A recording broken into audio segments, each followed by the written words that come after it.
Hi guys, ito pauwi tayo ng Marinduque. Nandito tayo sa SLEX. Medyo mahaba-haba pa po yung ating biyahe. Kaya ito, stop over muna tayo dito sa madalas nating kainan pag tayo ay babiyahe ng Marinduque. Dito kami madalas mag-stop over dito sa Rose and Grace. Yan, dito tayo. Kakain tayo ng almusal. Ito, nag-order tayo ng pagkain dito sa Rose and Grace. Dito lagi kami nag-i-stop over pagka uwi kami ng Marinduque. Kung almusal muna yung in-order natin, ano? May libreng kape. Ito.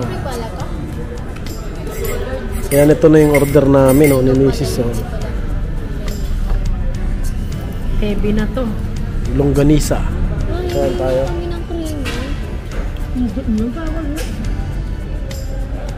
Sarap nun lang gunisa nila. Tapos sasawsaw mo sa suka.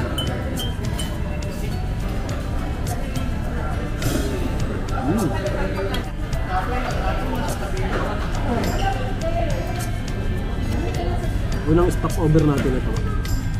Mamaya, titigil pa tayo doon, SM Lucena. Ito po yung pagkain namin. Here we have egg, atsara, tas lettuce, may cucumber, tomato, cucumber, tapos syempre kanin, and of course tocino. Tikman natin tocino nila.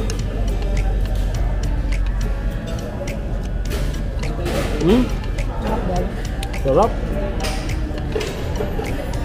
Ibang-iba yung tocino nila, masarap talaga.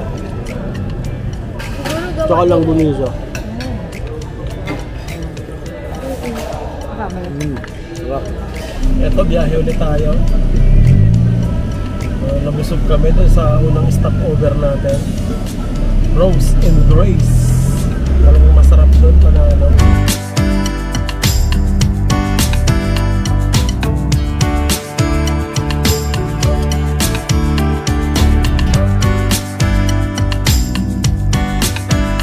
Dalawang checkpoint yung nadaanan natin. Nauna dun sa may Alaminos, ang humarang sa amin doon, HPG. Yan, tapos dito sa may papuntang, bago dumating dito sa stoplight ng Total Gas papuntang Jao, LTO naman. Marami pa lang nang haharang dito sa probinsya. Basta legal ka lang.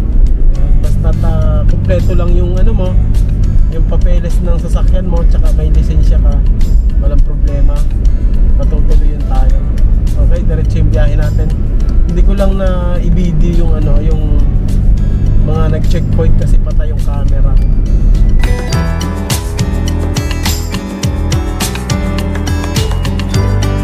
Nandito na tayo sa Port of Lucena, Malahican Pier. 129 yung bayan. Yahoo! Kita na yung mga barko. Tapos dito nagbayad tayo ng 30 pesos.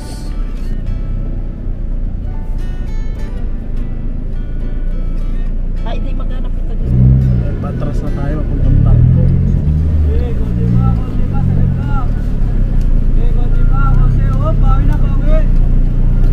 2,700 yung binayaran natin kaming apat na kayo, tsaka yung sasakyan.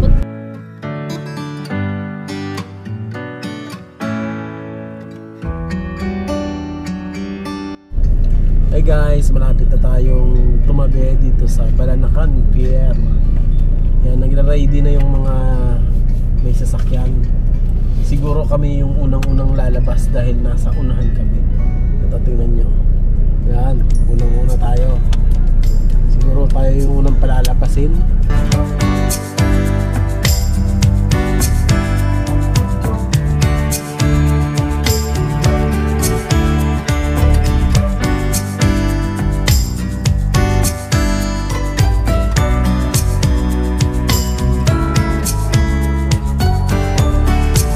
Thank you Lord at nakauwi po kami ng maayos, matiwasay, walang naging problema. At syempre, sinalubong tayo ng ating family at hinanda nila tayo ng ating makakain. Ang hinanda nila sa amin ay sinabaw na isda. Syempre, ito naman yung paborito natin dito. Yan, hanggang dito na lamang ang aking video. Maraming salamat po sa inyong pagsama sa aming biyahe. Hanggang sa susunod po na video.